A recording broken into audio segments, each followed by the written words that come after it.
evening. What do you want to do tonight? The same thing we do every night, Pinky. Try to take over the world.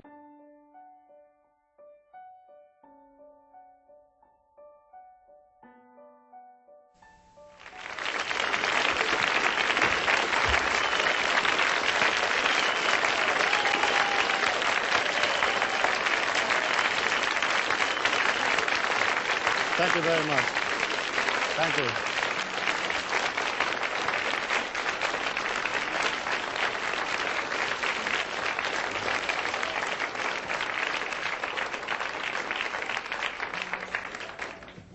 Well, hello and welcome. Today we'll be doing our Mastery of Money seminar. And what we'll be doing is basically looking at esoteric concepts to allow you to get the money that you want in life.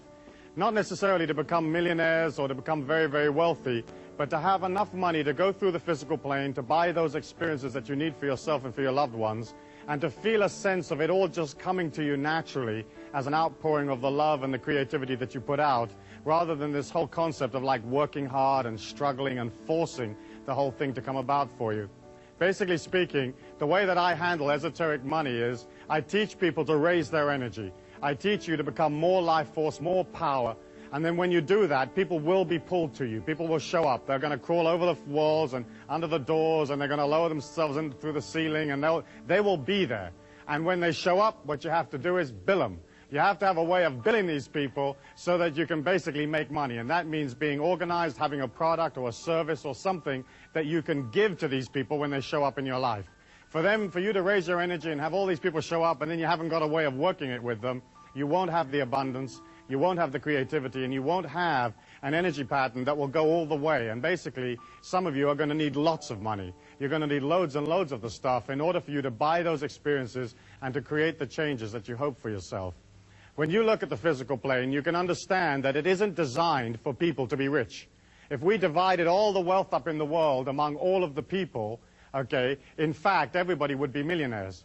But the system is so designed that a few people have the wealth, and the rest of the people do not have the wealth. And because it is designed like that, and because it's come down from thousands and thousands of years, the common man has to put in a certain amount of transcendent energy to pull himself or herself out of a system that isn't designed to assist you. I mean, imagine if you could go to work and in 1 week you could earn, let's say, $2 million. And you think, oh, Friday, I think I'll retire from here on out. The system isn't designed like that. The way that the system is designed is that if you work really, really hard, it will spit out just enough cash to keep you just above what I call the revolution level. You know, where you're not out in the street tearing the system apart, but they fed you just enough to keep you going so that you don't blow away the system. The world that we live in is just owned by a few people. You know, let's say 500, 1,000 families own the entire world, okay? And they also own the governments, they own the societies, they own the banking systems, they own all the financial institutions. They dictate what interest you'll pay, how much rent you'll pay, what mortgage terms you will receive, you know, what your car payments are. They decide everything for you. And they also decide how much money the average man in the street will have. And if you are, let's say, a small businessman and you've opened a business, you're going to open it in that kind of energy pattern, in an energy pattern of control, restriction, keep everybody bottled down, give them a little bit so they don't revolt, but don't give them too much, because we don't want these people coming up out of the pack, becoming too self-empowered, and starting to take away the control that the big people have. And so as you look at that, if you open a business and you're this small businessman and you've got a creative idea, you can only earn money from the energy of those people around you. And if all of those people are like close to starvation or just making it through or just squeaking through, how much disposable income have they got to buy your product? And so we're all affected, whether we're independent business people or whether we work for one of the big institutions or we work for the system. We're all basically affected by the fact that the whole thing is not designed for the common man. And you've heard me say that many, many times in this seminar and in other seminars, that the world is not designed for the people. It's designed to keep the institutions up. It's designed to keep the philosophies up. It's designed to support the governments. And you, as the ordinary working people, are always sent the bill. You get to pay for everything. If there's a mistake, you get to pay for it. You know, if there's some kind of disaster, you pay for it. And as you look at that, you can understand that the only way that you can pull out of those feelings and out of this conditioning that basically is absolutely designed to hold you down is by you having a force of will that is stronger than the force of will that is trying to control you. And you have to create inside of you an energy pattern a bit like, well, imagine if you were like swimming along in a swimming pool.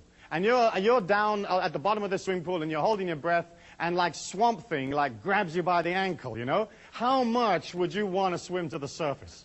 You know, how much effort would you put into getting up and getting out of that and getting a breath of air? And for some of us, that's how much effort we have to put into becoming financially independent, mastering money. Because our societies do not teach us power. They teach us that we are weak, that we have guilt, that we're useless, that we're supposed to support everything else, we're supposed to send money to everything else, that none of this is really for us, and that if we do too well, somehow that pulls us away from being godly or righteous or good. And of course, that's a bunch of hooey, because the life force or the God force is absolutely abundant. It'll give you anything that you believe in, and more. You only have to look at nature. You can look at a cherry tree or an apricot tree, and it has more apricots on there than you can ever eat. It has more cherries on it than you can eat. You know, and when you look at it, it has that splendid abundance naturally. You know, if a man designed an apricot tree, it would have like 2 itty-bitty apricots at the top of the tree, and they'd be out of reach, and they'd be a little stale, and you'd have to have permission to go climb it, and a certificate for when you got it, and then a third of the apricot would then belong to somebody else, and eventually you'd wind up with just a pit and a little bit of apricot, you know? And that's how the system is designed. When you look at it, when you look at the physical plane, we are here as these transcendent beings, as these infinite beings inside a body, and you have the ability, through your thought forms and through your feelings, to absolutely redirect and change your life. I believe that you're not your body, that you're not your mind, that you're not your sexuality, that you're an infinite being inside a body, and that you took on the limitations of the physical plane in order for you to be able to transcend them. The physical plane, the humans that are on this physical plane, are basically like in a circle. And the circle is created by the electromagnetic waves of the brain that set up this field or this force field that we all live in. And that force field cuts us off from the abundance of the life force. It cuts us off from the God force. It cuts us off from other dimensions of existence and makes us or gives us the illusion that what we see is real. But in fact, the physical plane that you see is no more solid than your thought forms. There's no more solid than the feelings that you have within you. The fact that the physical plane is moving at the speed of light gives it the illusion of being solid. But in fact, you're looking at basically a non-solid world, a world of thought form of consciousness. Your body being the same thing, your feelings and your thought forms all being different and varied forms of the one and the same energy. And as you look at the way scientific research is going now, you can see that the scientists are getting nearer and nearer and nearer to a unified force field theory, where all energy will be just one and the same energy. And that's my feeling, and that's the sort of mystical or metaphysical approach. I believe that as an individual, you can be in this circle of activity that describes the physical plane, and you can scratch and you can hollow and you can thump and scream and rip people off and compete with them and shove and push, and you can become wealthy. You can drag yourself out of the programming, out of the circumstances. But my way is, I feel, more fluid and simpler, and that's basically to work upon your intentions, to work upon your concentration, and to move into a pattern that allows wealth to come to you naturally. Because the other system, where you're sort of scratching and biting to get money, it's almost like your wealth means somebody else's poverty. Where my way is, you can become wealthy and then allow everybody else through your wealth to become even richer. It's not like there's any limit to how much is out there. And it's not like there's any limit to how much money you can have. There are millions and millions of dollars every day that are lost and left lying around, and people die and they just leave it in little sort of carrier bags someplace. You know, there's millions of opportunities for cash at no effort at all. And it's not like you becoming wealthy is going to detract from somebody else at all. Because we're not living in a finite world. We're not living in a world that only has this much resources or this much wealth. There are more resources to be discovered. There are more creative ways of doing things. There's always an ever-expanding amount of wealth. And what you're doing as an individual is, you're saying, listen, I'm happy to concentrate on making money because I understand that if I don't concentrate on making money, I won't have anything. You know, if you concentrate on the phantom rapist comes out of the woodwork and bites you on the bum. If you concentrate on money, you get money. But of course the societies and the way we teach our children disengages them from money. It disengages them from having wealth, because we teach our kids, hey, it's not okay to be wealthy. You know, the meek will inherit the earth. The God force doesn't want you to be wealthy. It just wants you to be this little thing and being terribly poor and being terribly thankful for the little itty-bitty that you got, you know. But of course, that's not true. That's just a load of hogwash that was handed down over thousands of years. You know, the life force could give a damn how much money you have or don't have. It is not emotionally involved in whether you're okay or not okay. If you're doing splendidly, then your splendidness will help others because you'll be doing economic things, creative ideas, you'll be spending your money, hiring people. You know, you're helping the world by becoming powerful. And yet we look at a physical plane where everything is designed to not allow us to become powerful. As you come into the physical plane, as soon as you're born, or some people would say even before you're born, that mind of yours is beginning to record every feeling, every event, everything that's ever been said to you. And you suck all of that up. You know, you can put a person in a hypnotic trance and you can take them back to when they were 11 years old, to their birthday party or something like that. And you can have them tell you how many people were there, what their names were, how many cans of Coke they drank, how many packets of Jell-O was eaten, who did what. Everything is in your life. Everything is all there. How many steps you took from the parking lot to your seat right now. You have a memory of all of that. And you imagine this small babe and it's lying there and it's sucking in all this information. Okay, and it's born to parents who think that, like, working hard is honorable, that you have to work hard to make it through the physical plane, you know. Well, let me ask you a question. How many of you here think that you have to work hard to make money, or you've been taught that you have to work hard to make money? Let me see your hands. Okay. You see, they sold you that. They sold you that. The people that run this circle of activity, okay, sold you that because they wanted you to work for them. You know, they wanted you to work hard for them. Okay? And so basically speaking, we buy into that. Working hard is honorable, or working hard is how you make money. Making money has nothing to do with working hard. It's nothing to do with effort or struggle. It's mostly a matter of being balanced and organized. And as you begin to center on your creativity, people show up that want to be a part of that creativity, want to be a part of that action. They feel your security, your strength, and they sign up for it, and they pay you for it. So it's a simple transference of energy. You transfer them an idea, and they transfer you another idea called money. As you look at that, you understand that, like this small child inside this body, it begins to suck in all of these belief patterns, and it has no volition of, you know, as to what is going to go in there. You know, whatever goes in there is whatever goes in there. So if the mum and dad are fighting over the rent, that's in your subconscious mind.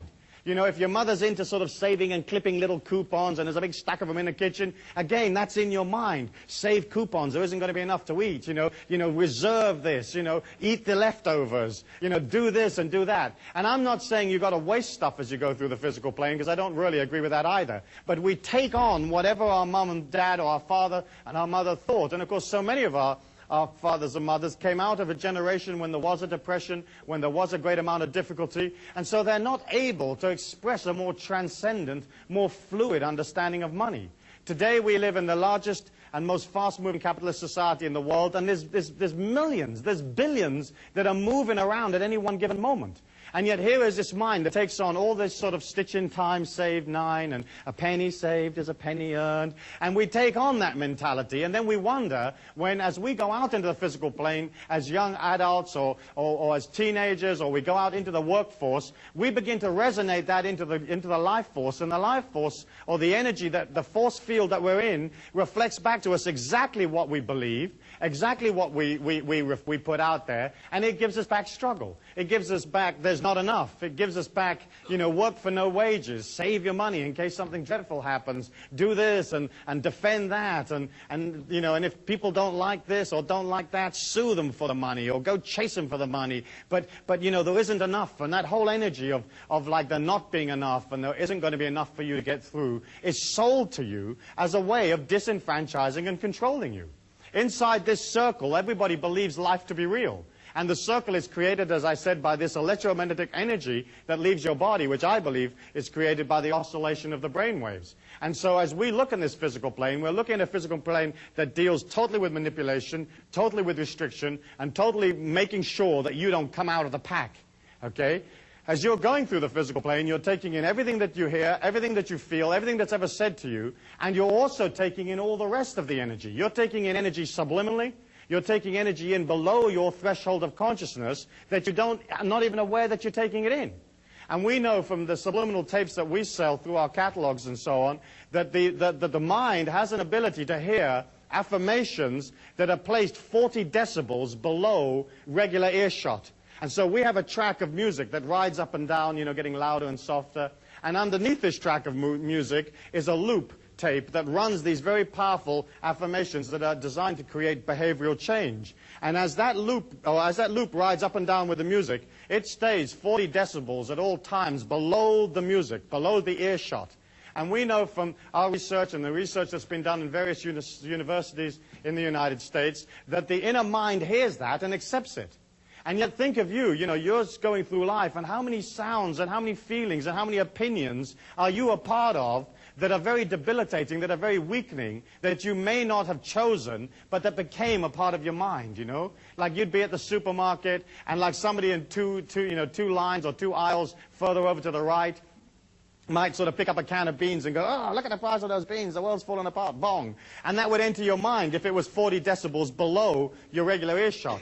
So you're a product of not only what society has told you can't have, not only what your parents told you couldn't have, but you're also a product of all the thoughts and feelings of the people around you. You can't sit next to somebody in an audience like this and not pick up whatever they are. Their feelings are booming out, and they're pervading your feelings, okay? And if you want to change your seat in the break, feel free, But basically speaking, you're it. If a person touches you, there's an energy transfer. If they look at you, there's an energy transfer. And so can you imagine this young being that's coming into the physical plane, who doesn't have necessarily any experience of how to do it, and being debilitated with all of this stuff, and then going out, putting that energy into the universal law, and getting back exactly what they put in, and they put in for struggle and difficulty and hard work and lack and not enough, and the universal law gives them back that stuff, and then they can say, you see, life's really hard. Okay? And each one of us came out of that same product. So for you to get out of that energy pattern, you have to push against it. You have to literally force yourself to allow yourself to be in control of the money that you make and to master the money. And the mastery of money for me is, as I said, not necessarily becoming very, very wealthy, but being in control so you spend less than you earn, and you earn enough to buy yourself all the experiences that you're ever going to want on the physical plane. When you think about it, you create a creativity, you create a product or an idea, it's energy, it comes from consciousness. Then you take it out to the people, they respond to it positively, and they give you money, which again is energy. Money is neither good nor bad. The folk that said that money is the root of all evil, or the love of money is the root of all evil, they just didn't have any. Because you've got to have money to get through the physical plane. You've got to have it. And of course what happened was that we were taught that somehow money and spirituality didn't mix. And yet when you meet a person that is truly spiritual, they'll have a lot of energy, and so automatically they'll have a lot of money. In the olden days, let's say in 500 BC or something like that, it was fine for a person to withdraw and to go up on the mountain and sit under the banyan tree or whatever they wanted to sit under, and to pull away from the commerce of things and to contemplate upon, the light of God or whatever it is they wanted to do. But you weren't born there. Or if you were, right now you're here. You're in commerce, you're in travel, you're in making things happen. It's a totally different society. And I feel you could transcend by pulling out and sitting up on a mountaintop. But once you had the power, you would have to come back down into the physical plane and do something with it. And so the philosophies that came out of poverty and seeing it as beautiful and seeing it as righteous came out of a time when there wasn't anything to do. Buddha couldn't turn on the video and watch a couple of videos and play his CD player. He only had sitting under the tree. Sitting under the Bodhi tree was the only game in town. So that's what he did, But we're not in that time. We're action-oriented. We've got things to do. There's people you've got to meet. There's things you've got to build and create. There's children that have to be brought up and developed into strong and powerful human beings. And that's what we're looking for. We're looking for individuals that are prepared to push against the system without confronting it. Because the system will never look after you. It's not designed to. And if you look at the history of man, all the governments have let all the people down all of the time, And if you don't believe that, you don't know anything about history. You might want to repeat it after me. All of the governments let all of the people down all of the time. Because basically speaking, governments are individuals that are looking after their own interest. They're looking after their own power unit. They're looking after their own election. They're not worried about whether you're making your mortgage payment, in downtown Arkansas. They could give a damn, They are just worried about their own position. And they get to play the game, and they get to spend your cash, and then they send you, as I've said before, this love letter called a tax bill that you have to pay for their creativity. They don't actually create any wealth for themselves. The wealth of the nation is the individual man, the individual female, the working people of the country. We create the wealth, and they just get to play with it. And the way they play with it is they get to spend it pretty much any way they like. They get to bill you anytime they want to bill you. And if they run out, they just print some more. And so we're looking at a situation where the whole of the circle, the whole of the people that control this circle, the families that run the world, they have a control of the money. And money to the common man is life force. It's God force to a guy that doesn't have a spiritual quest, a person that doesn't have a quest or doesn't have a belief in any kind of higher transcendence. Those people that are purely in the physical plane, money is their God force. And once these people got control of the money, they could control the life force for the world. And then they could control the destiny of the world. And there's none of you here that haven't been controlled by the big families that run the world. Because they decide everything, from the price you pay for a shirt to how much you pay to go to the movies. Everything is decided, and the whole system is designed not for you not to come out of the pack. And as long as you remember that, now you can push against it, and you can say, gosh, that's dreadful, you know, that's awful. Why have they designed it like that? They designed it because they're into control. They're into making sure that none of us ever get out. Okay, and you can push and you can rant and rave and you can have your little placard and you can go down to D.C. and stand there in front of the White House and it won't do anything for you. The only way you can win your freedom is to have enough cash to pull out, okay, and to disengage somewhat from the feelings of the world, from the emotions of the world, so it isn't controlling you, okay? And that, to me, I think, is incredibly important because you've been sold this bill of goods that says you can't have it, and then the whole thing is designed, and if any of you do too well, they take the money back from you. All the money you have is basically on rental. You don't have any wealth of your own. I mean, look, for example, in property taxes, okay? They take, let's say, 1% or 1.5% of that property from you every year, okay? And governments go on for hundreds of years, so they can wait to get the house back from you. But they take, let's say, 1% a year. In one generation, they've got a quarter of your house. They didn't do anything for it. They never paid you. I mean, nothing happened. They just took a quarter of your house back. In 2 generations, they got half the house. In 4 generations, they'll own all of the real estate of the country. And that's how property taxes work. You know, so you think they've got your interest at heart? No, they just chip in a little bit of your income back, and they time it or they place it so that it's like this creeping thing that you're never really quite aware of. You know, and then suddenly you think, my goodness me, I've given 9% of my house back to these people. Why did I do that? You know, well, you did it because they passed the law saying you had to do it, and you don't have options. I believe in obeying the laws, but I also believe that you can design your life to take maximum fluidity within the law. You know, within the tax structure, within all of the things that you are allowed to do, that the people that control this circle allow you a certain amount of modicum of like elbow room, and then you use that in order to become powerful. And so, as you look at that, you can see that for you to become powerful, to have enough money, you have to begin, first of all, to look at what's stopping you getting money. You know, what are these feelings inside of me that don't allow me to be wealthy? Because for you to be wealthy and to become wealthy and to have people show up and they want to share their wealth with you, because there's only one place that you can get money, and that's from the other people in the physical plane. Because we're the only people that believe in that stuff, okay? You can't get it from any place else other than the other mugs in the game with us. And so we have this energy that's absolutely neutral, and you have to create an energy from within yourself and then get these people to come along and give you the cash. To do that, you have to look at, hey, what do I really feel? You know, what do I really feel about money? And when you look at how we deal with money, you can see that, like, for example, you may have had feelings. I know I certainly did. I remember thinking that if I became too successful financially, somehow it would pull me out of the society that I lived in.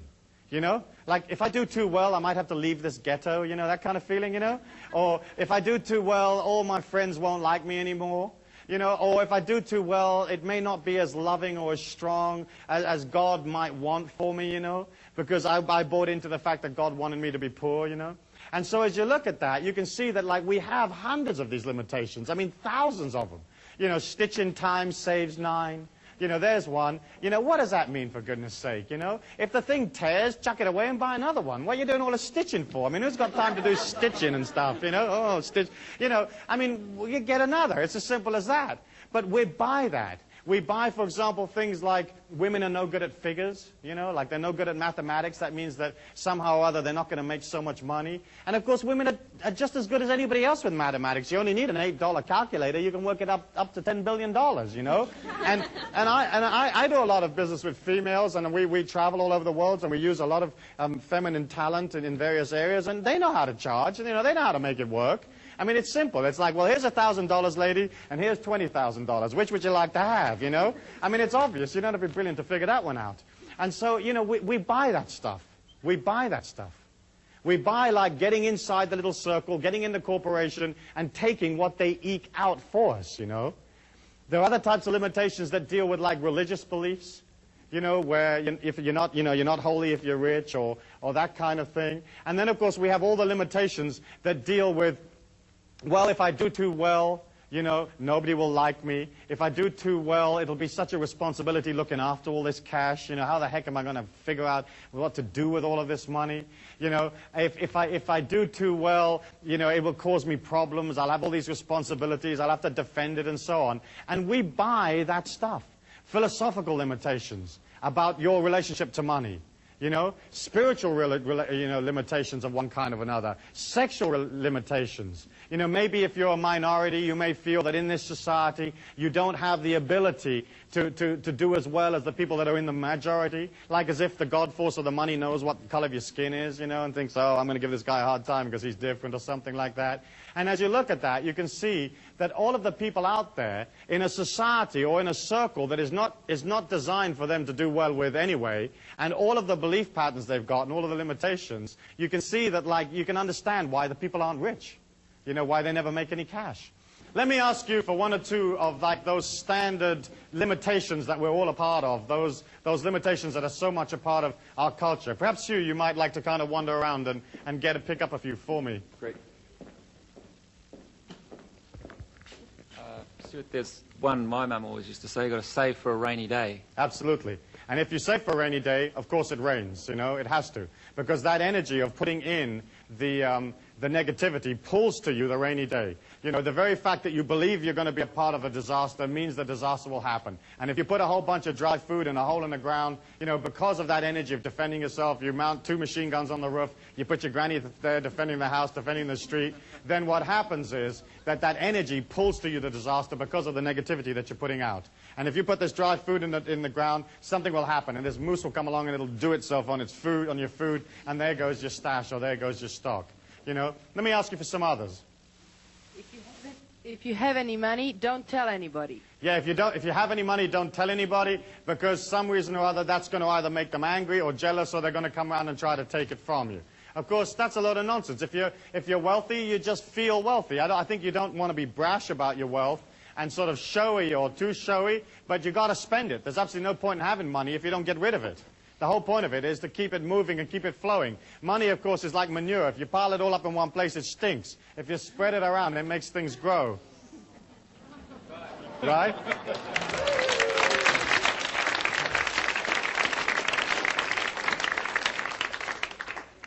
Let's have another one.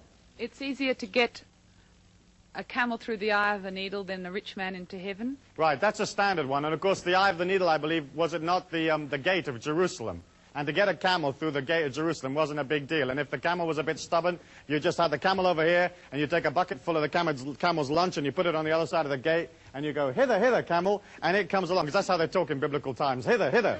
And the camel just automatically walks through the gate. And, of course, a lot of our philosophies were designed to make sure that nobody got wealthy. You know, you can imagine how, like, well, imagine in medieval times when, say, for example, a lot of the churches owned all of the land. I mean, thousands and thousands of acres of land, you know. And the common people were dying of starvation, living 10 in a room in squalid, filthy conditions. From time to time, they'd go up to the, you know, the sort of the big monastery or something, and they'd bang on the door and they'd say, oi, what about us, you know? What do we get? And, of course, those people who owned or controlled the circle in their day, you know, they weren't about to share it with everybody. They weren't about to say, well, look, we'll peel you off 5 acres in the North 40. And so they had to sort of say, well, you'll get yours later. You know, you'll get yours in the afterlife. You know, this poverty stuff's really cute, and you're loving it right now because later on you're going to get it. And, of course, now we're not so stupid, you know. We're a little bit more sophisticated. We aren't going to buy into that afterlife stuff. Not because I don't believe in an afterlife, but I want my power now. I want my experiences now where I can experience them and become a part of them, and that's what you want. You don't want a promise for later. And, of course, the mind and the ego will always accept a promise. You know, you can always tell somebody, yeah, I'll do it for you, but later. And the mind goes, oh, that's okay, later, later. And that's why that philosophy was so powerful and so useful to the people that ran the situation in those days, because they could promise people a later date, you know, a long-term delivery. What about being filthy rich? Yes, like as if rich is somehow dirty. And isn't it true how, like, for a lot of people, money equates with, like, the misuse of it. You know, like if you're rich, you're bound to be misusing it. And of course, it's nothing to do with that. You know, you can have money and be loving and generous and kind and to help the world, you know. But isn't it interesting that we equate wealth with like some kind of misdemeanor or not acting honorably? And of course, that's not necessarily the case at all. Any others, Hugh? Money corrupts. Yes, and of course, a lot of times it does, because money is power in our physical plane. And power is very, very hard to work with. And the whole point of experiencing power is, in a way, to misuse it. You know, because that's the only way you really get to learn about it. But in the corruption is also the healing and the transcendence. And I think that's pretty important, you know. Yeah, give us this day our daily bread, like there isn't going to be enough.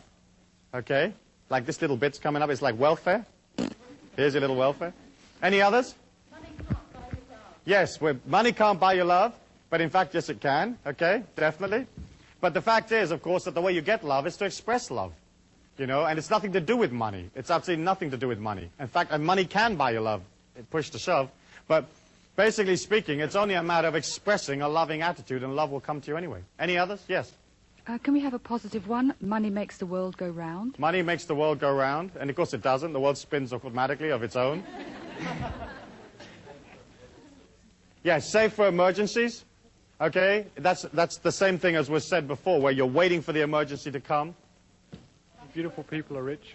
I'm sorry, I've got more than one coming at once now. Yes? Only beautiful people are rich? Only beautiful people are rich?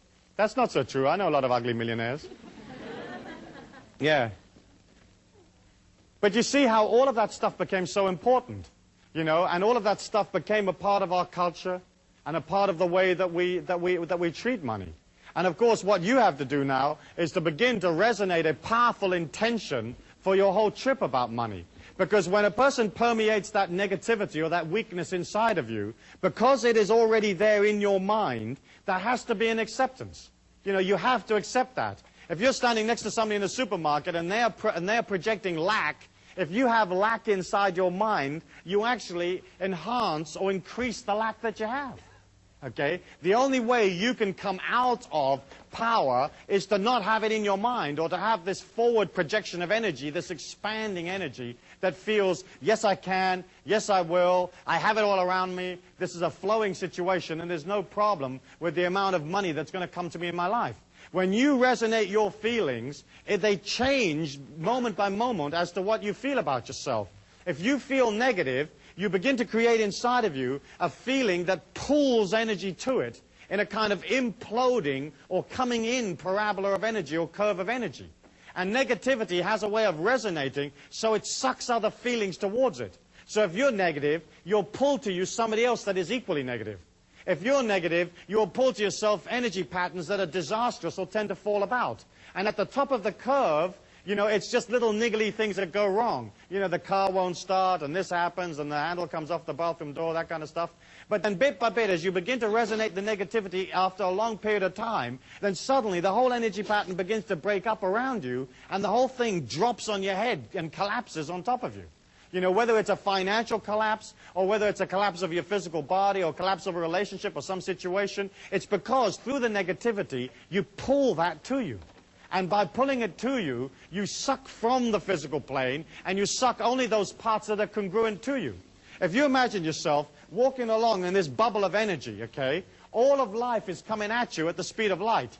And it's coming at you upside down, okay, at the speed of light. And you have all of these possibilities coming at you at any one given moment, okay? And you will pull from those feelings that are the same as your feelings, that are congruent with your feelings. So all the goodness in the world is coming at you, and all the evil's coming at you. And then you can pick up whatever you want. And so you kind of filter through your own feelings those experiences that are exactly the same as what you feel. And so as you maintain and establish a negative energy pattern, or a pattern of limitation or lack, it begins to pull in on you, and it pulls from the physical plane all of those things that are exactly the same. The only way to defend yourself against that, the only way to really develop a power inside of yourself, is for you to begin to pull out of you this transcendent, infinite, abundant feeling from within you. When you express positively, it creates an outgoing or exploding curve of energy.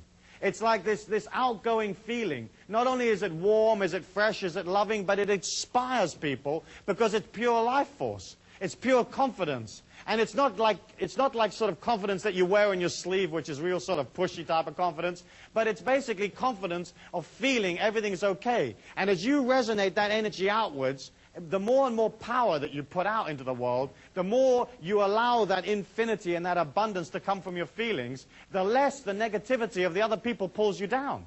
Because you cannot walk in a crowd of people, say in a supermarket or in a shopping mall, without having all of those people affect you.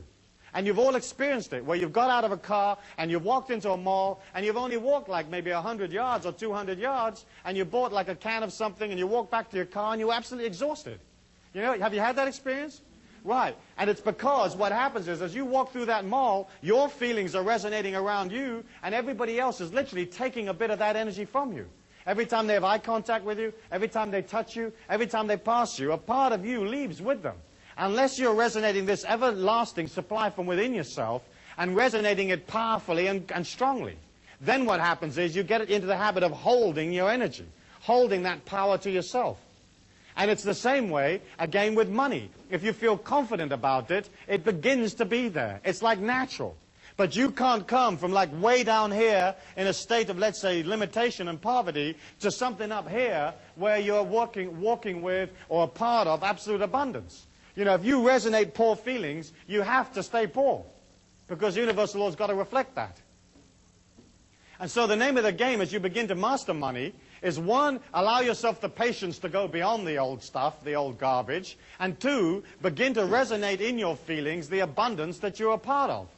And here you have to be very, very careful because a lot of people begin to think, oh yeah, all I've got to do is act abundant, act powerfully, act transcendent, you know, buy a lot of stuff, buy a lot of fancy clothes, and abundance will come to me.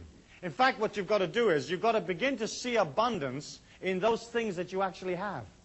Okay? It's not a matter of like going out and spending a lot of money on French clothes or something and then being in debt because that very fact that you're in a debt is going to pull you backwards. It's more like saying, okay, around me I have this and I see beauty and abundance in it. And then, as you begin to become more and more confident and you have more and more surplus income, you can begin to create affirmations of abundance in your feelings that actually affirm, hey, I'm doing fine, I'm doing well. And so, yes, go out and buy a good suit. Go out and buy a fine dress, a fine pair of shoes, whatever it is, you know, and have one, but have one of the very, very best quality. If you go for the cheap and the cheerful and the discount, it's always has that energy. You know, a discount, say, vacuum cleaner has a discount vacuum cleaner's energy. And I remember my wife once buying this vacuum cleaner. It was at a used machinery shop, you know, one of those places where they sell used appliances. And she was all proud of herself because she'd got this thing for $15. And she wheels in this vacuum cleaner, and it looked like a $15 vacuum cleaner, you know. In fact, to me, it looked like she'd been ripped off at $15. And she plugs it in, and there's this limp little bag hanging on the back of this thing, you know. I mean, it's just holding on for grim death. And I said to her, don't you think that bag is supposed to be like full of air and abundant and pleased with itself? And she says, yeah, you know, I think you're right. And she was vacuum cleaning this room, and the vacuum cleaner made a decent kind of noise, but you could see that nothing was coming up off the carpet, you know. As it went over dust and pieces of paper, they just jumped up and then went back down again. And I thought, this is not a real effective way of vacuum cleaning the carpets. And then as she was wheeling this stupid thing around, the wheel came off. And as it came off, it created this sort of very, very sort of gentle curve as it went around the carpet and sort of came into this semicircle around to the other side of the room. And of course, as the wheel went around the room, it did pick up a little bit of dust on the wheel, you know, that was natural. And I looked at it, I thought, oh, this is how this vacuum cleaner works, right? It fires little wheels that pick up microscopic bits of dust. You know, if you buy something at a discount, if you buy the cheap and cheerful, that's the only energy you'll ever have. You know, and you can go in there and you can see this vacuum cleaner and it looks neat and it's made underwater by Brazilian convicts and it only costs $9 and you'll say, I take it, and it has that energy. And so I would say to you, like, if your life is in control and if you're beginning to master money and beginning to feel that you will always have money, then you can begin to spend on those things that are important for you. And I would always go for the very best. I would just have less of them. You know, if you've only got one suit, at least have one decent suit and look good in that. So at least when you go for the interview, you come out of an energy of like, you know, I feel abundant, I act abundant. But don't go wacko, wacko, wacko and just spend a whole bunch of money. And I've watched people take on this philosophy and do exactly that and get themselves into tremendous trouble, you know. As you begin to create those feelings inside of yourself, it has to permeate your entire life. You can't have, like, let's say, one nice dress and then buy a $1.99 pair of shoes, you know, plasticky ones. And you can pretty much always tell people buy their shoes, because only people that have got money spend money on shoes, you know, that buy decent shoes. So you'll get somebody that's wearing this incredible dress, and then they're wearing these pair of shoes, and they're like this little plasticky pair of shoes. And you can suss it out. I mean, you can say, oh my gosh, look at that. You know, if somebody comes in for an interview and they're beautifully dressed and they're wearing a decent pair of shoes, you know that that person, you know, feels good about themselves, feels strong. And of course, how much money you make is exceptionally intimately linked to how good you feel about yourself. Because it's a function of the ego to devise a system for its own survival. It's a function of the ego to try to win acceptance from the people. It wants you to love it. You know, you want people to come up to you and love you. And so what happens is, as we go out into the marketplace, we have a tendency to sort of charge less or not charge anything at all, just to win people's acceptance. And that's the same thing about being sucked into what people think about us. You know, if you're not sucked into what people think about you, you just go about your life, what they think about you is their problem, not your problem, then you can begin to charge what you like for your services. And if you're coming out of energy, and you're coming out of love, and you're coming out of transcendence, you're basically selling a higher ideal, and there isn't any limit to what you can charge. But so often, you'll do an incredible job for somebody, and they'll come up to you and they'll say, how much do I owe you? And you'll say, no, you know, I don't need any money, you know. I mean, how many of you have done that, you know? I mean, I watch your heads nodding, you know, yeah, no, I don't want that. And what you're sort of saying is, please love me. You know, if I do this for absolutely nothing, will you love me, you know? Or you've said, yeah, you know, okay, but it should normally be $100 and just give me 20 or just give me $10 and that'll be enough. And it's a way of like not feeling confident about yourself. When you give something, when you sell something to somebody, when you give them a service, when you do something for them in a commercial act, you're loving them. You're helping them. You're assisting them, you know? You're delivering this refrigerator to them, and that saves them going all over everywhere and finding a refrigerator or building one themselves. You know, when you transfer goods and services to people, it's a way of loving them. And so if you love them, why wouldn't you have them love you back by giving you their money? You know, if you come out of energy and you come out of dedication and you come out of service, there isn't any limit to how much you can charge, within reason. And I don't believe in rip-off, or I don't believe in overcharging, but I certainly don't believe in undercharging. You know, and so many of you don't charge enough. You don't charge enough for your labor. You don't charge enough for your products, because it comes out of like that self-image that says, oh gosh, I'm not really worthy for all of this, so I really shouldn't be charging that, or they're not going to love me if I don't charge, you know, if I charge so much. But in fact, when you can see the transactions that you're involved in life as energy, then you're not involved in the emotions of how much things cost. It's a fact of the commercial world that the more quality you put into something, the more you can charge. And at the top end of the scale, you know, you can charge anything you want. And so you're looking at trying to put energy, trying to put yourself into your commercial endeavors, whatever they might be. I mean, so often you'll go into a business, you'll go into a hotel, you'll go someplace, and the whole energy of the place is bland. You know, nobody's in it. Nobody cares. It's institutionalized. It's like press a button and this thing comes out, and you don't feel good about parting with your money. But when you're with a person that's enthusiastic, they're happy, they put their heart and soul into the product, you don't mind. You feel the life force, you feel the God force, and that inspires you. And so it almost feels like you're transferring money to another part of yourself. You know, if the other person is sort of demanding, or they don't have any energy in it, or they're institutional, there's a sense of loss. You think, oh gosh, I've paid for this room, but I don't know if I really liked it, you know. It's very much a matter of putting yourself into your life, into your commercial life. And that's important. When you can subjugate your ego and put that underneath the ego of your customers or the people that are pulled to your life, then you have the ability to serve them. And that doesn't mean that you're going to lose any sense of identity inside yourself, because you're not. But you're going to come out of loving people by serving them. And serving them is like looking them in the eye and finding out what they want.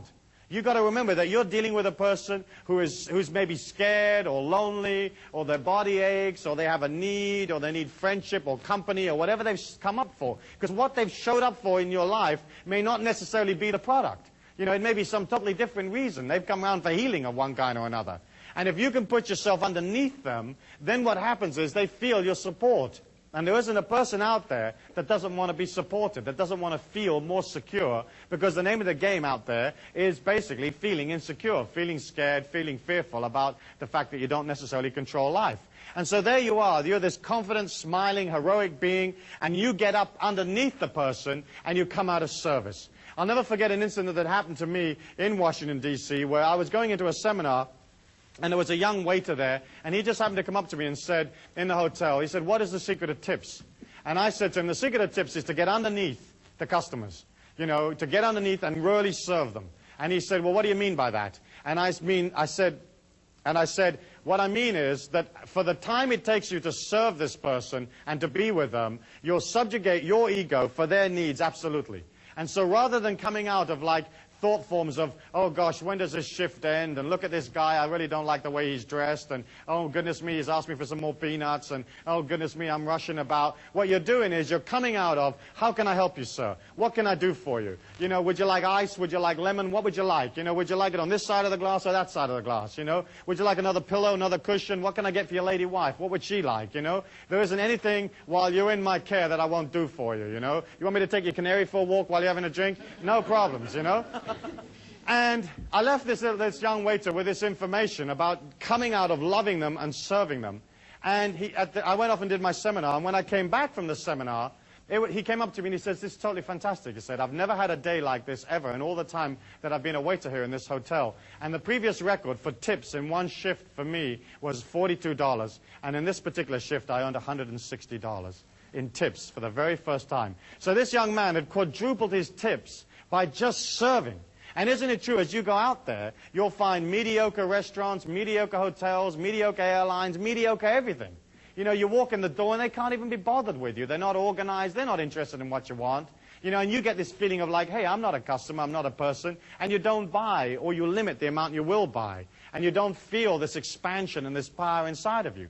And so as each of you begin to look in terms of like developing a way of becoming independently wealthy or developing some kind of creativity so that it gives you more wealth, all you really have to do is serve. And serve is energy. And the people give you back another energy called money. And then you go spend that on the experiences you like, which is again energy. And I think that's vital, and that to me is the key. That there isn't anything more than just coming out of service, coming out of being organized. You know, and being organized is a simple thing. You just get organized. You get, hey, what do I need to make this business work? You know, what are my customers going to want? And when you can subjugate your ego and put yourself in the mind of the customers, in the mind of the people that are going to come to you, then it isn't a problem to figure out what they're going to want. They're going to want to be comfortable. They're going to want to do it quickly or reasonably quickly, whatever it is. They're going to want it to work. They're going to want to be able to have value for money. They may want more than one way of paying for it. But basically speaking, what do they want? And then if you begin to concentrate on making it clean and fresh and beautiful, people respond. And isn't it true that as you go out in the physical plane, most of it isn't clean, isn't fresh, doesn't work? You know, I mean, you turn the handle on the door and it comes away in your hand. You press the button in the elevator and it doesn't go anyplace. You put 50 cents in the Coke machine and no Coke comes out, you know? And the whole of the world is like that. This sort of, this only just working sort of syndrome, you know? And of course, if you move out of, say, America and you go to other places, you have even more experience of things not working, you know? So, for example, in England, whenever I travel there, I try to make all my international calls back to America before I actually leave America. Because trying to get an international operator on the English telephone system, forget it. You can grow old. You know, you can grow old. I've only met one or two people that ever actually got through, you know. And as you look at that, you can see how like so much of it doesn't work and so much of it isn't there to help you. Why is this money mastery thing so important to you? The reason it is because we're living at a critical time in the financial history of the world today. We're looking at a banking system here today in the United States where the liquidity of these banks is on average only 6%. In the era going up to 1929, the liquidity of the average American bank fell from like 20% to 12%. And that really, really concerned people. Today, our average American bank has a liquidity of just 6%, which means that 94% or 94 cents of your dollar is no longer in that bank. And the money, that 94 cents that isn't any longer there, has been lent out to all sorts of folk that may or may not give it back. After the oil crisis in the 70s and in the war in the Middle East, The sheer amount of money that poured into the American banking system and the big financial houses of Europe and so on, that money came pouring in, the greatest transfer of wealth in the history of mankind, and the banks had to lend it out. When a bank takes your money, when it takes your deposit, that's a liability for the bank. The minute they can give it to somebody, lend it to somebody, it becomes an asset in their books. And so there's a tremendous propensity for the banks to kind of get rid of this stuff. It's almost like this hot potato that they're trying to shove onto the next guy. And so when the oil prices went up, you know, in the 70s, these banks went out and they kind of gave the money to everybody, you know. They just dolloped it out and said, hey, you need some cash, take it. And all of the countries out there of the third world and the lesser developed countries and so on, they took that money and they spent it. And they spent it like crazy on all sorts of projects that may or may not have assisted the infrastructure of those countries. And now we're looking at a situation where it's tremendously difficult to get the money back from those countries. You know, America gave money to every nation in the world. I mean, just gave it. It gives it to its enemies. It gives it to its friends. Albania is the only country that America hasn't given any money to. And the only reason they haven't given any to Albania is because they can't find it. If they could find Albania, they'd give them some. You know, and so all of this money's gone out, and you can watch these third world countries struggling trying to get it back. Mexico is an excellent example where they have a debt of up around close to $100 billion. And they get about $7 or $8 billion a year in oil revenues. So you can see that if they're only paying, let's say, 7 or 8% interest on their money, they need all of their oil revenues every year, forever and ever, in order just to service that debt. And what happened was that when oil fell recently, you know, tumbled down from its peak of $30, $35 a barrel, we got into a situation where the American people were literally wiring money down to Mexico so it could wire it back to the bank so that nobody would default. It's like you're getting billed as a common man, you're getting billed for something that's nothing to do with you. We have a situation where, for example, corporate debt in this country is at 50% of its total assets. And a lot of the assets that the corporation have are in the form of paper and notes and bonds that they're holding of other corporations. So the 50% that you think they've got, some of that may be real money and may not be real money.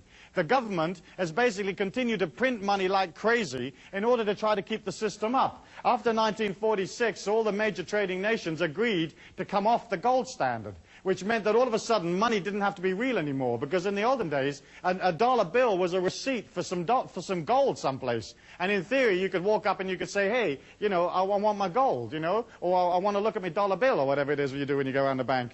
But basically speaking, once all these countries came off the gold standard, there wasn't any limit to how much money the governments could create. And here in America, since 1980, the government has expanded the money supply 300%. But the country has only grown like 25 to 30% in that period of time. And so when you have a situation that the people that control all of the activity inside the circle can literally print money, you can see how there's a lot of money out there that really doesn't have any value at all. It's just a matter of everybody believing in it. And the banking system, everybody's got to believe in it. And that's why the common man never gets any of the information. They only get little bits of the information, because if anybody actually told you what was actually going on, you'd freak out and you'd go get your money back. As you look at that, you can see that like personal debt has expanded to the point where like the average person owes like 1.5 years' wages. You know, corporate debt is 50% of assets. The governments are running trillions of dollars worth of deficits. The trade figures are incredibly imbalanced, where it's costing billions and billions of dollars every month, you know, more than they're actually taking in. And you can see that all of this is creating a strain on the financial resources, not only of America, but all of the trading nations of the world. As you see that, you can either say, well, that's great, I'm sure it'll all be all right, I'm sure it'll all be fine, or you can say to yourself, wait a minute, there's something going on here. I'm not in the possession of the facts. I can't fix what's happening in the third world. I can't fix, say, for example, that there are a record amount of, say, bank failures in the country right now, higher than even in that period prior to the Depression or the collapse of 1929. I can't fix that. I can't fix the business failures. I can't fix all of these scams that are going down with these various junk bonds and so on. All I can do is get in control of my own situation. If there's ever a liquidity crisis in the world, and it looks like eventually there's bound to be, because we just can't carry on inventing money and spending prolifically, if there is ever a liquidity crisis, cash will become king. You know, you'll become God if you've got cash in hand. You'll be able to go out and you'll be able to buy things for cash. Recently, near my hometown of Taos, they sold off a whole bunch of houses that had been repossessed from mortgage defaulters. And they put up 241 houses for sale all in one day. And the FHA got a whole bunch of people in for this auction to get rid of these houses because obviously they didn't want the houses. And the houses sold off in that morning. And the cheapest house sold for $400. And the most expensive house that got sold off that day was only $21,000. And you can't build a family home for $21,000.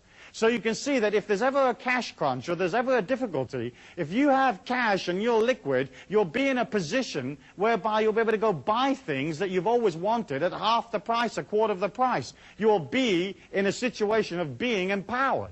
You know, and you can pop out one day and you can spend 10 grand and you come home at night and your husband says to you, what you've been doing? You say, I've been shopping. I've got this entire street. You know, I got it from the 7-Eleven right up to the traffic light, the stop sign, you know. And I had enough money in my pocket to take a limo home. You see, and some of you have saved all your life for that stuff. You're going to come into a period of time where that cash is going to be king. And the way to achieve that cash is obviously you've got to spend less than you earn. You have to have fiscal discipline. And fiscal discipline is looking at what you earn and beginning to de-escalate the debt that you have. Getting into the mastery of money is basically spending less than you earn and beginning to develop a certain amount of liquidity. Now you may say to me, Stu, well, how do I pay off my debts and develop liquidity? The fact is that as you pay the debts, your whole energy begins to calm down, you feel less out of control, and the opportunities that you need to make money will find you. But again, you have to be organized, you have to be centered, you have to know what it is you want, and you have to begin to go for it. And if you can't go for what it is you want in life just yet because you're stuck in some job here, just maintaining everything, then at least you can begin to play that fake it till you make it energy. You can begin to move towards it. You know, like if you're pumping gas in a gas station and you want to be a film director, well, you begin to resonate an intention for that. And you go to film school in the evenings and you buy books on film directing and you watch films and maybe you join an amateur filmmaking club, but you're moving towards your goal. So often people find themselves like down here and they hope that they can pull their energy up to up here and they never make it. You have to move towards whatever it is you want, and as you move towards, it's almost like the energy comes around you and supports you to get what you want. Which means that, of course, you've got to be clear about what you want, you have to have clarity, you've got to know what it is you want. And we've spoken about that in the past, have we not? But it's mostly a matter of deciding, hey, what do I want for my life right now, and what do I want later on, and what do I want later on, and concentrating on the right now. And of course, if you're not clear about what it is you want, then you begin a program of getting rid of all the encumbrances and all that stuff that's around you so that you can have what you want, so that you are clear about what you want, you know? And then you develop this high clarity about who you are, what your mission is in life, what your gift to the people is. Like, hey, what are you going to give people? You know, you're this heroic being, you understand yourself, you've got perception that other people will never have, you've got energy they'll never have, creativity that they can't even dream of, and what are you going to give them? You know, what are you going to give them when they show up? And you have to have that clear in your mind. As you develop high clarity, as you develop high resonance, which is basically moving towards your goal, resonating this intention, resonating the whole idea all of the time, bit by bit, the universal law has to give it to you. And it's only a matter of coming out of control. It's only a matter of controlling the situation, dominating the situation, and seeing what opportunities there are. In order for you to be able to be in the marketplace, you know, you have to have something that you're going to offer. And so each one of you is going to have to develop a skill or some kind of service or knowledge, or you're going to have to get into control of a product. And you've got to have something. And so often people want to make money, but they don't have anything. You know, so if you haven't got that, you're finished. You haven't got a chance. You've got to have it. It's got to be neat. It's got to be fresh. It's got to be exciting. And it's got to be there for when people show up. So like a skill would be like you're a plumber, or you do something that other people can't do, and you do it for them, but you do it in an unusual and creative and exciting way.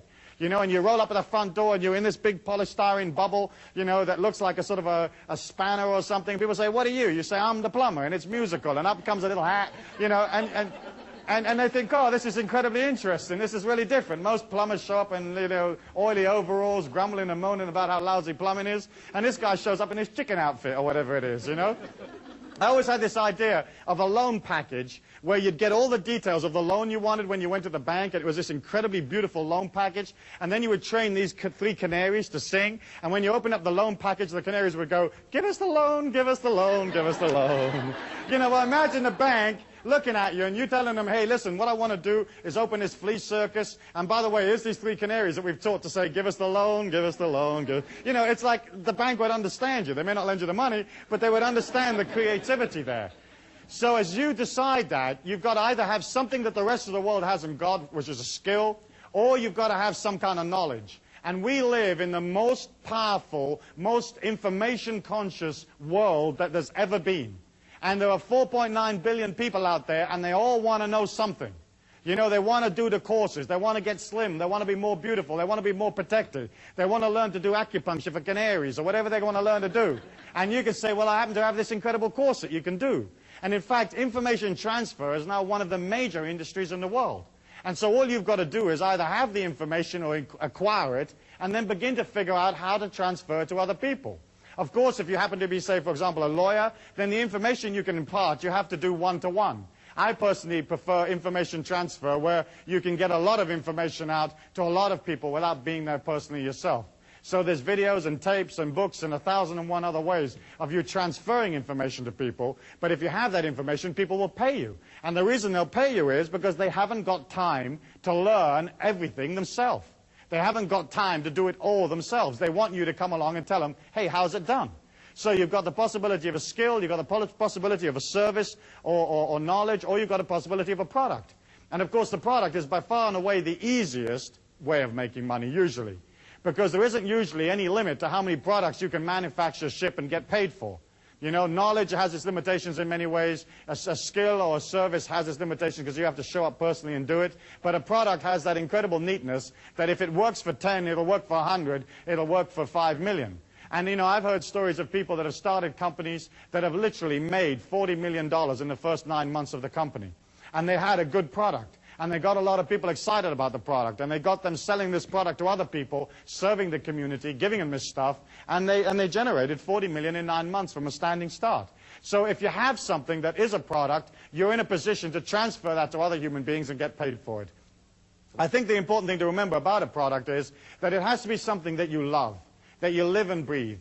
You know, if you're setting these little multi-swivel toggle flanges and you love them, great. But if you're selling something that's boring and doesn't work for you and you don't like it and it isn't quality and it doesn't honor the people and it comes out of negativity, your heart will never be in it. And isn't it true and isn't it delightful when you meet a person who's into what they do? You know, and you go in the hardware store, and I hate hardware stores. They give me the creeps just to walk in them, you know. I don't like do-it-yourself. I don't like fixing things. I'm lousy at that stuff. And just to walk in and all those little oily boxes, I mean, it just throws me away. And so if you go in there and the guy's all happy and smiling and he's the sage of the oily boxes, you feel nurtured, you know. You feel nurtured. You feel, oh, this guy really knows. And you don't know. And they ask you all those dumb questions, you know, don't they? They say, well, do you need the quarter of a 16th inch double swivel reversed diddly-diddly? And you go, I don't know. You know, I just want a screw that'll hold the bathroom mirror up. Yeah, but do you want the kind that's the double bolt with a whammy-jammy on it? You know, and you don't want to know. You know, you just want a guy to give you the bolt. You don't care what it costs. You haven't got time to figure it out. You don't want to do like a 4-week course in little bolts. You just want a bolt. And so you feel supported. And so often we go in stores and the attendant will say to you, the shopkeeper or whatever, oh, I don't know, I just work here, you know. Does this, da-da-da-da? I don't know, you know. They don't care, they're not interested. And I think that if you're going to be transcendent beings and you're going to serve the community by giving them something, you've got to be damn good at it. You've got to put as much energy as you feasibly possibly can. You've got to get organized. You've got to have concerted action in the marketplace. Because all the affirmations, all the visualizations, all the stuff out there, you know, the prayers, whatever which way you have, rub the little rabbit's foot, all of that stuff won't work for you unless you're out there with a concerted action plan. You love it, you live it, you breathe it, and you're happy and excited to deliver it to the people. It's simple. It's incredibly simple. Commerce is just a matter of expanding yourself to do more of it. And that expansion always comes out of control. It always comes out of controlling your environment, understanding there's no limit to how much you can charge. Well, let me ask you, how many of you are going to put your prices up next week? Let's see you. You know, how many of you really believe in yourself? There you go, you see. And people will come into you and they'll say, well, isn't this massage $40? Normally, you know, I understand now you're charging $80. And you say, yeah, I'll charge $80 this week. I feel good about myself. Next week, I'll feel even better. I'll charge $160. You know, and you begin to charge, but you put yourself in it. If you put yourself in it, they won't mind paying for it. And so, again, it's very much this whole philosophy of like pulling out of what the world says you can be, pulling out of the limitations they said you've got to be a part of, getting clear about what it is you want, resonating that intention for yourself, in other words, moving towards it, creating a clarity, creating a power around you, and heading on out. And some of you are going to have to move slowly out of, let's say, something that's restricting into this special kind of freedom that you're developing for yourself, but you begin to create it. You can begin to create it by developing, say, a hobby. There's a million of you that have various kinds of hobbies where you can make money on them. And I know guys that have converted their hobbies into multi-million-dollar businesses, where there's things that you know, things that you're interested in, and you can begin to form associations and begin to meet people. You know, if you don't go meet people, then again you create around you this limitation of not having enough people to go sell. You can have a brilliant idea, and if all you know is your auntie and your mum, you've got 2 customers, you know? But if you begin to understand that going and meeting people is a way of you expanding your energy, it's like saying, oh gosh, I've got this little energy and I don't feel too confident about myself and I don't feel too confident about this stuff, and so I won't bother to tell anybody, and that way I'll never have to like face the fact that I'm not really confident. But if you're good, if you're damn good, if you're coming out of love, you're coming out of service, you won't mind expanding, you won't mind traveling, you won't mind trying something new, and you won't mind going out and meeting people. You know, I tell people, listen, if you want to meet people, join churches. You know, it's a great place to meet people. You can give out your little card in the breaks, you know, pass them out in the pews, and then just join as many churches as you can sign up for, you know.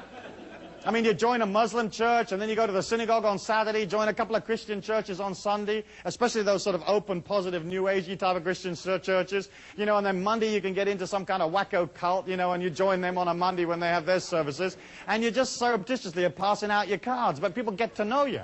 Because I've watched people develop ideas that were really cute, that were really neat, and go out into the marketplace and have an initial burst of activity and then fizzle out. You know, and then suddenly they're despondent and they're upset and they feel that their creativity isn't any good, and they wind up going back to what they used to do because they didn't have the force or the courage to push through to like meeting people, talking to people, being with people. When you get to the point where you talk to 100,000 people a year, you've got a chance with your idea. When you get to where you talk to 1 million, you've got a real chance. When you get up to like 5 million, then you're really cooking, you know? When you get up to 50 million, forget it. You know, you'll have so much money, you'll have to move out of the house and get a bigger one. Because it's people that are going to give you the cash. And it's you feeling confident about yourself and going up to these people, presenting them with the idea and knowing that they're going to love it. And the reason they're going to love it is because you designed it for them. You designed it for the people. You didn't design it for yourself. You didn't design it for you know, to look cute. You designed it for the people. So you'll come up with the only bath that has faucets that work with your feet. You know, and there you go, and you suddenly say, I've had this incredible idea. For 2,000 years, they've always had these baths with these little wacko, little cross-shaped faucets that you can't work with your feet. Now we've got the foot bath, and here's the handles, and here's where you put your toe, and this is how you make it go hotter and colder. And everybody will love you. They'll say, she invented the bath faucet.